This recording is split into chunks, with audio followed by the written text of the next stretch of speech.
come off the wind a little and slow down maybe. I'm gonna make a tuna poke bowl with fresh tuna, some marinade, and some avocado and rice.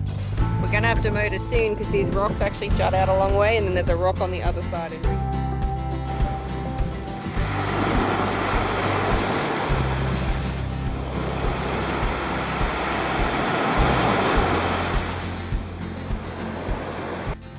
Alright, 5:30, around 5, I had a little sparrow land on the lines directly above my bed and sing a very beautiful high-pitched song for about 20 minutes. So that helped wake me up.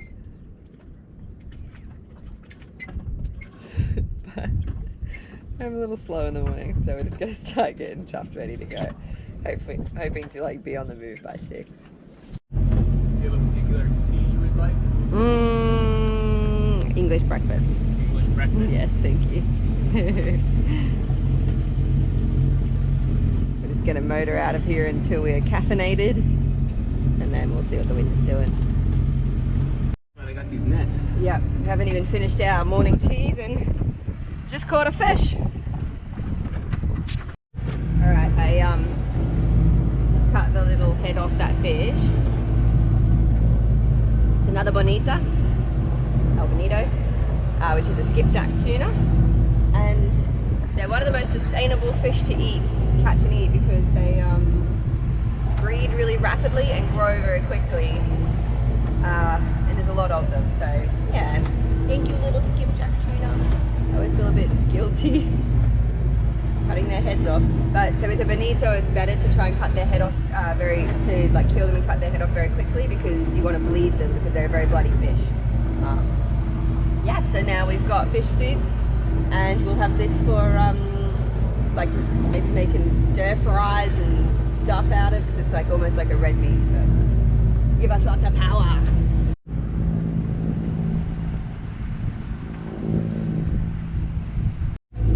We got 4 nice little fillets and a little bit of bait. We're absolutely rolling out here because we're copping the swell sideways, but we'll have some oats, and then maybe we can even get some sails up. And I need to clean up the big mess I made. Side to get the swell to the front, and now we seem to be far enough out where the wind chops from behind and the swell is more at an angle. Yeah. Off the port bow. Yeah, it's very rolly, so we are extremely glad to have overnight oats paired. I'm going to quickly eat, and then I'll steer while Jim eats. So we are motoring still at the moment. The wind is coming very lightly from our back port side, but we're just coming out of this little kind of gulf. So there's a very good chance it's going to change directions on us. So we're kind of reluctant to set up the sails. And we're also battling this kind of chop, and it's coming from behind us out of the gulf. Then we've got like this wind chop from the back side of us. And then the Pacific swell is coming to the front of us, and it's, yeah, making it really, really rolly. Ugh. You can see this white rock off in the distance, off Cabo Blanco. And it's actually a breeding ground for brown pelicans, one of the few breeding grounds in Costa Rica. So it's not white because of the color of the rock per se, but because pelicans poop on it all day, every day. So I'll get some footage as we get closer as well, but you can see it shining off in the distance.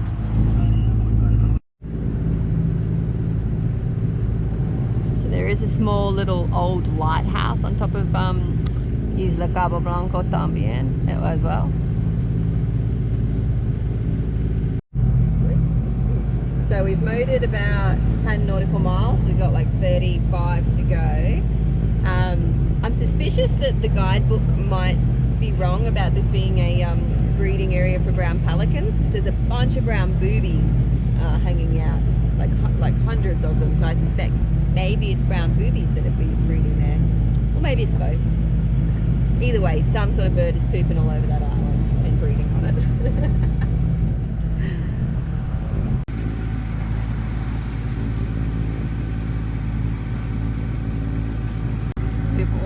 rounded Isla Capablanca. And when we round it, we're kind of like officially in the north bit.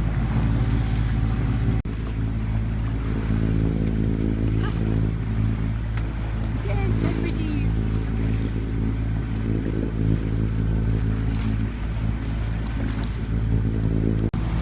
There's also a bunch of albatross. It's really cool.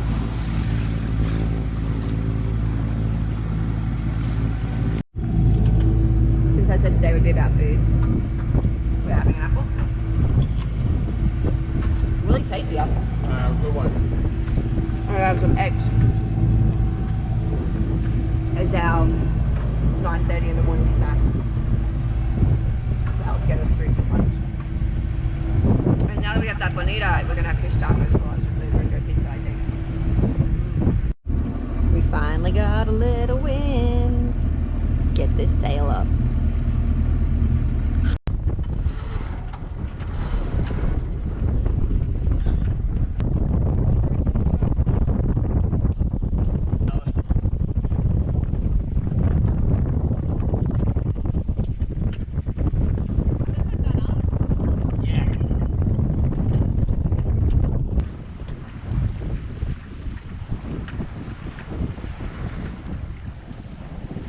Sailing, woo!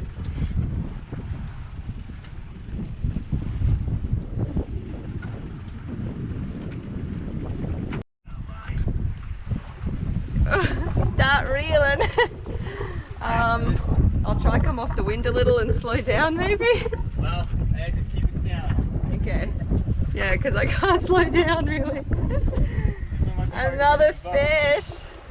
Yeah, I'll put it on autopilot as you get closer and help hook it. Jesus. We are the fisher people. Wow.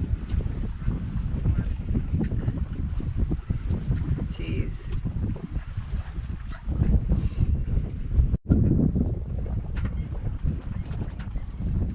I've come off the wind a bit to slow us down.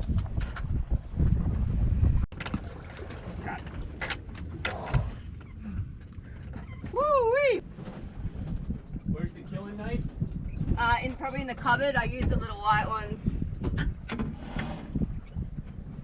Man. Alright, we gotta stop fishing now. Yeah, that's a lot. Alright, where do you stack? So I go downwards, like around Here? Oh. You guys probably got like the corner of a lot of the action. The autopilot was like not handling the sails at all, so the sails were like back on each other, and anyway, Fish didn't want to die. yeah, but Jim got him in the end. So this is kind of horrible, but the technique that we use to kill them, and we do it really quickly, is we actually go just kind of in line with the eyes directly into the spine and brain, and it instantly kills them. So it's yeah, it requires a bit of force in that, but it is the way to go. Thank you, fish gods. Thank you, little fishies, for sacrificing. Well, for your sacrifice. And this yellowfin tuna is gonna get eat. It's awesome. We made all that food last night. I know, we got so much fish. The fish soup will be good tomorrow too. Yeah, we normally don't catch fish so good, but Yeah, getting better. hell yeah. That broke the rod a little bit. We gotta Yeah. fix where the lure is attached. Yeah, That's just right through there, so it's duct tape. we are cruising along at 4.5 knots. Couldn't slow the boat down for the fish. It was like a struggle. Jim's just filleting him up now. That's so awesome. That tuna's going to feed us for days. That's amazing. And you know, whilst we're underway and it's silent and beautiful, and we're talking about food a bunch, I will talk about why I eat fish, because I was a vegetarian, strict, for many years. Then once I moved onto the boat, I did start eating fresh caught fish again. So I will eat local fishermen caught fish and fish I catch myself. The reason I do that is, one, because it's not as easy to supplement a vegetarian diet here. It can be really hard sometimes to find good products. You have to go to like other is I feel a lot healthier since I've started eating fish. Yeah, I've noticed a change in my body. It makes me healthier. And the other reason is it's a very sustainable way to eat meat. There are plenty of plant products that vegetarians eat that actually destroy a huge amount of the environment and can displace wildlife and can have other like knock-on effects. So it's one of those things where I guess I make the most ethical choice that makes sense for me, and you've got to draw a line somewhere in what you will eat and what you won't eat, and this is kind of my line. So just to explain to everybody why I still eat fish. I always still feel guilty when I kill them, but that's why we do it quick. We get them in the boat as quick as we can, we kill them as quick as we can, and we try and make it, I guess, as least scary of an experience for them as possible. And it definitely has nothing to do with me not believing fish can feel pain or fear or anything like that. I totally believe fish are sentient little beings, just like every other animal. So yeah, don't think I don't think that. Jim's giggling at me. I just held the dead bloody fish up in the back. But yeah, so that's why I do eat fish still. And on a boat it makes a lot of sense because we collect our own coconuts, we catch our own fish, and then if we just buy vegetables and grains, we can like live off that really healthily and cheaply. So yeah, yum. It's also delicious. Tuna is my favorite fish. Yellowfin tuna is like, oh, I'm excited to eat him, I'm not gonna lie. The excitement to eat him overrides my guilt just a little bit. Jim's just doing the cleanup post fish, but we are like getting between like 5.5 and 6 knots now sailing, and it's not even like the boat's not heeling, it's just like super smooth, lovely sailing. It's really nice. I am feeling like super happy and excited between the sailing and the fishing and all the good food we have now. It's like really awesome. The perfectest day out on the water.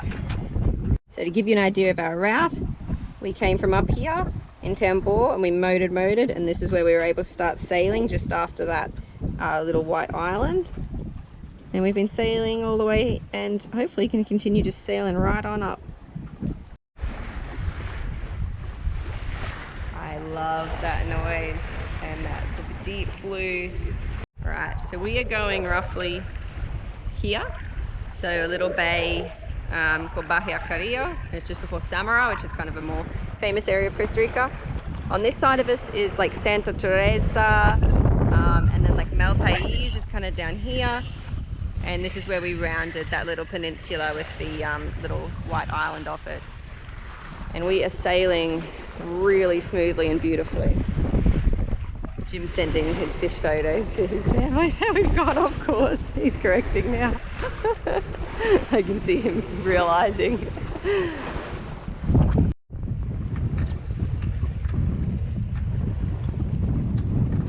Well, since we caught tuna, which we weren't expecting, we're going to save some of the other food we made for tomorrow. So I'm going to make a tuna poke bowl with fresh tuna, some marinade, and some avocado and rice. It's gonna be super delicious. Okay, so we got some rice, we've got fresh tuna that has been marinated lovely.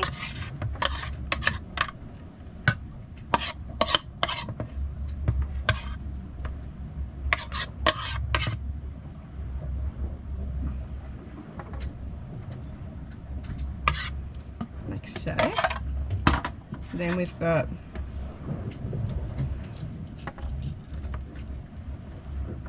avocado,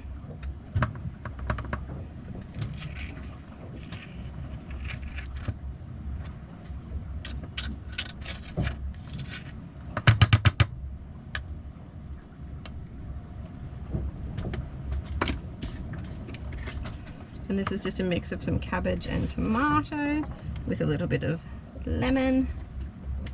It's kind of like a little bit of salad for it, basically. And there you have it, tuna poke bowls.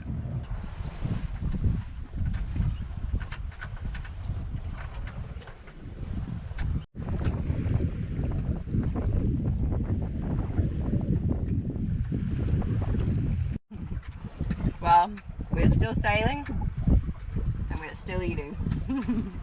Cookies. These cookies are like really, really delicious.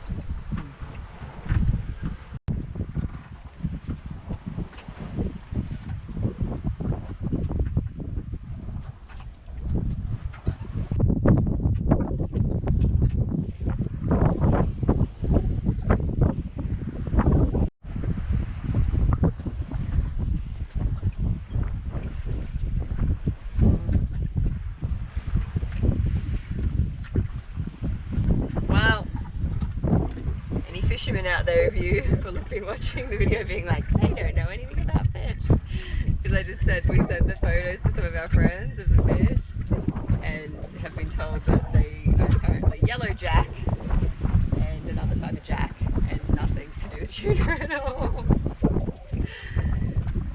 So I guess we had yellow jack poke bowls. Tastes good though. It did taste good. Oops, we might need to get a better fish identification chart of some sort. I tell you what though, I even confirmed, like before we cut up the tuna, I was like, oh, I'll look it up on the internet and make sure, and it looked exactly the bloody same. So I'm gonna have to look up yellow jacks now and figure out the difference.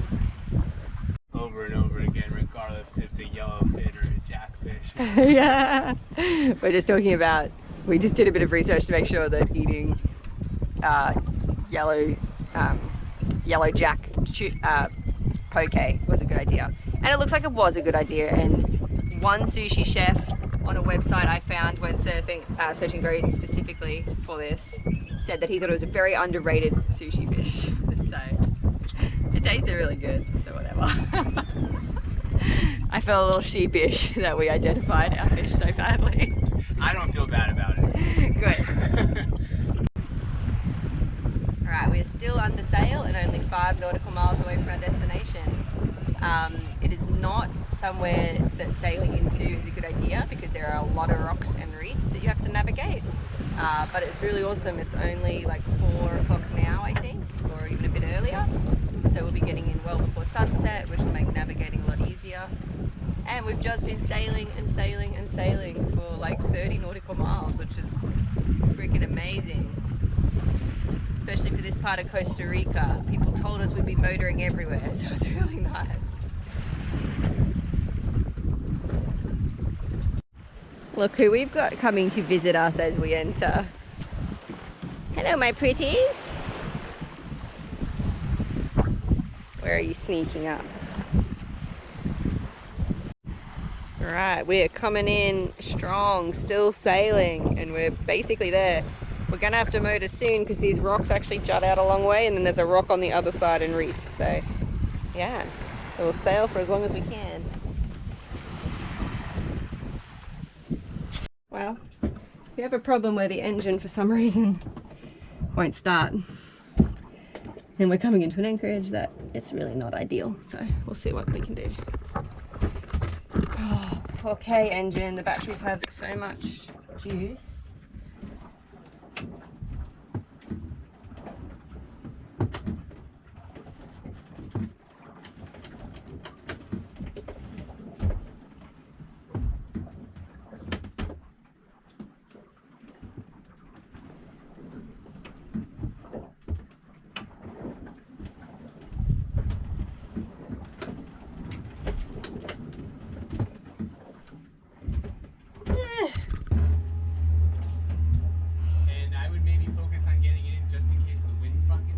Dies. Or something. Yeah.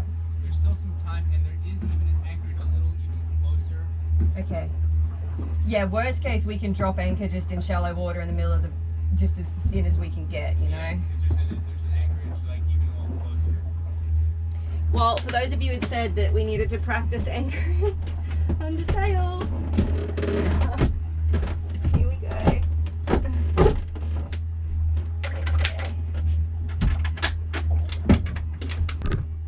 We'll figure it out. Oh shit. But did you want to keep working on that? Shit. Yeah, I'll keep looking. See, so there's an anchorage here. Okay. Or is that the... Or is that an anchor waypoint? Oops. Anchor berth. I mean, we can anchor here. It's shallow enough. Yeah. Yeah. So. Okay. Oh man, this is so absolutely typical. Okay. So firstly, just seems like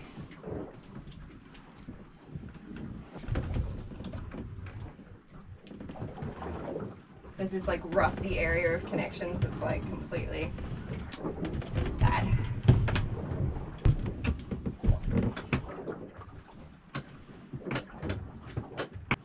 Going good up there? All good. You are one cool, calm, and collected man, Jim. Thank you. If you want to tack, we gotta do it. I think we should try go in, Okay. because this might not be easy to fix.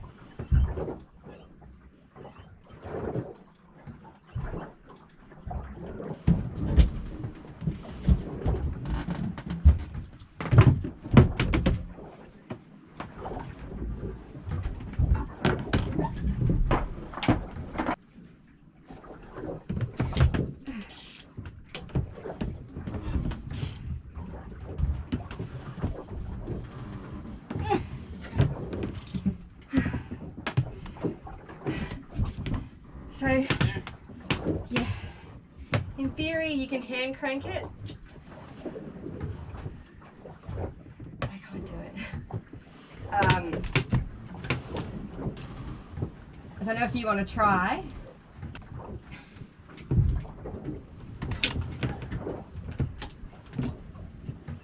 These big rocks to this side. We've got waves breaking to this side. We're trying to get into this bay. It's going to be rolly as, but because we can't get to the normal anchorage, we're just going to have to go right into the middle, but we're moving slowly. Oh, we are creeping. Past breakers and giant rocks.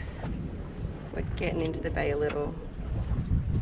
Jim's just making sure the anchor's completely ready. We're going to try and get as far into the bay as we can, but as you can see, there's pretty big swell coming through here behind us. So it'll be very, very rollery, but better than being out at sea with no engine working.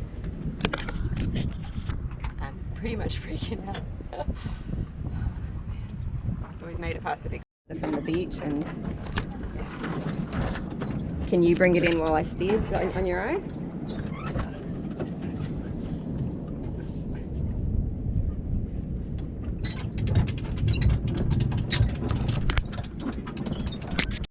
Alright, the GoPro started having problems, so like everything. So I didn't film quite the ending, but we anchored up and it's like very, very rolly, but we managed to anchor under sail. And I just started like fiddling with like the terminal connections, and then all of a sudden I decided to start. I'm going to go through it all properly, but we're going to move a bit closer into the anchorage where it's not so rolly since the engine started now, and hopefully go from there. Well, I'm really glad we made it in before sunset. This anchorage like has warnings in the guidebooks like, don't go in after dark because there are many uncharted reefs and blah blah blah, and we've had to go in under sail. Anyway, yeah, Jim's lifting anchor. We're going to go move kind of over this way behind us, and hopefully it'll be a lot less roly-poly and we won't be so close to lots of breaking waves.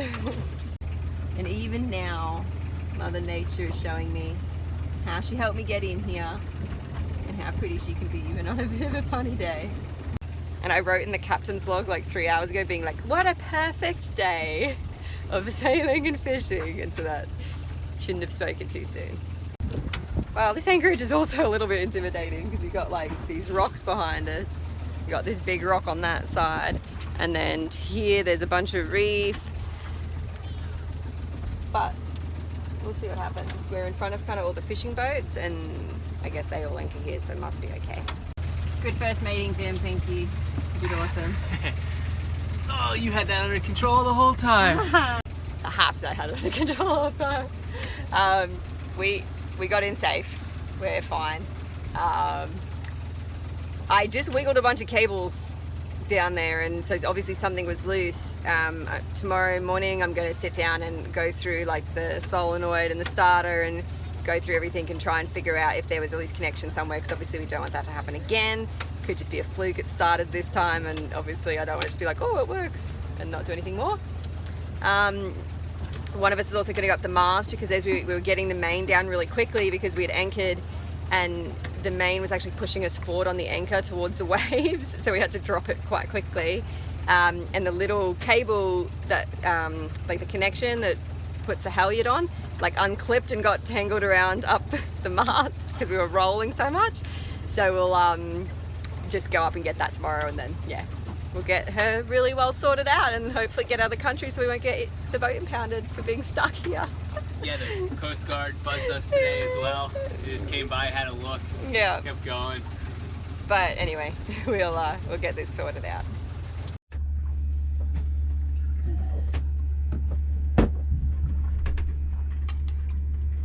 Fish soup power. Yes. Well, the GoPro also has magically fixed itself. And it's only 6:30, but we're both like crazily exhausted. So we're gonna eat the fish soup for dinner. Then we're gonna go to bed. And maybe eat some chocolate and cookies first too. Right, good night. We'll see you all in the morning. Well, here is a spoiler alert. We did make it to Nicaragua, and we've been doing vaccine and spay campaigns, so a big thank you to everybody who's donated. And we'd like to do even more, so if you've considered becoming a patron or would like to make a once-off donation, or even just give this video a thumbs up so we get more likes and therefore make a little more money on the ads, it really does help. Even $5 vaccinates a dog here. Thanks for watching, and I hope you're all staying very chuffed.